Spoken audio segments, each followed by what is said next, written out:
오늘은 2024년 11월 SBS 보도 이후에 2025년 11월 6일자로 업데이트된 신보 불법 대출 사건의 전말을 심층 분석을 해드리겠습니다. 이 사건은 신용보증기금의 예비창업보증 제도를 의사, 약사들의 의료전문직이 브로커를 통해서 악용한 조직적 사기 대출 사건인데요. 먼저 사건의 개요입니다. 신보의 예비창업보증 제도는 유망한 예비창업자에게 은행대출 보증을 제공하는 공적 지원 중의 하나예요. 연간 7에서 8천억 원 규모죠. 하지만 이 자금의 90%가 의료계에 집중이 됐고요. 자기 자본이 부족한 이들이 브로커를 통해서 허위 잔고 증빙으로 대출을 받는 불법이 만연했습니다. 2024년 11월 SBS 통보를 통해서 합법은 아니에요. 자금 세탁을 해주죠. 라는 브로커의 충격적인 인터뷰가 폭로가 되면서요.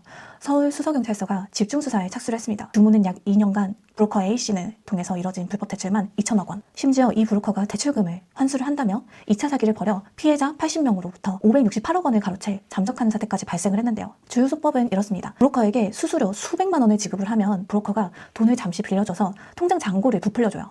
이 허위 예금 증빙으로 신보 보증서를 발급을 받고 은행 대출이 실행이 되면 돈을 다시 돌려주는 방식입니다. 이는 보증서 위조가 아닌 허위 증빙으로 위장이 됐으나 명백한 특정 경제범죄가중처벌법상 사기죄입니다. 특히 브로커가 팀장하고 저녁 먹기로 라며 신보 직원 접대를 암시하는 등 내부 유착 의혹까지 불거진 상황입니다. 수사의 결과는 2025년 11월 현재 의사 249명과 약사 29명, 브로커 2명 등 총 280명이 사기 혐의로 9월에서 10월까지 검찰에 송치가 되었습니다. 신보 직원 1명 또한 불법 가담 혐의로 수사 중이고요. 경찰은 자금을 댄 쩐주와 미송치된 개원의들까지 추가 조사를 이어가고 있습니다. 보증서 위조를 피하는 정석 신청 루트인데요. 대표님, 이 사건은 제도의 취약성을 드러냈지만 합법적인 루트로도 충분히 지원을 받을 수 있었습니다. 불법 브로커는 필요가 없어요. 신보 예비창업 보증의 정석 신청 루틴을 알려드릴게요.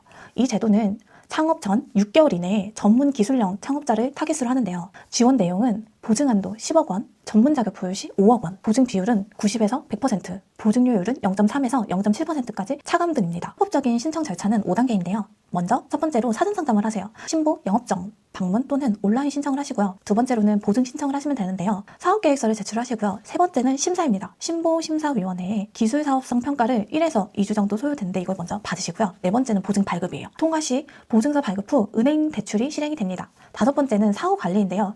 연간 실적 보고예요. 이때 필요한 서류는 사업계획서, 자본금 증빙, 실제 통장 잔고예요. 그리고 자격증이랑 임대차, 계약서 등입니다. 다섯 번째는 리스크 관리인데요. 불법을 피하는 팁입니다. 첫째는 잔고 증빙을 도와준다는 브로커 제안은 100% 사기예요. 허위 증빙은 10년 이상 징역에 처할 수 있습니다. 중범죄입니다. 둘째는 오직 공식 채널, 신보 앱이나 홈페이지만 이용을 하세요. 중개인을 끼면 수수료와 위험만 커집니다. 셋째는 자기 자본 50% 이상을 확보하신 후에 신청을 하시고요. 부족하면 소액 보증부터 시작하는 게 정석이에요.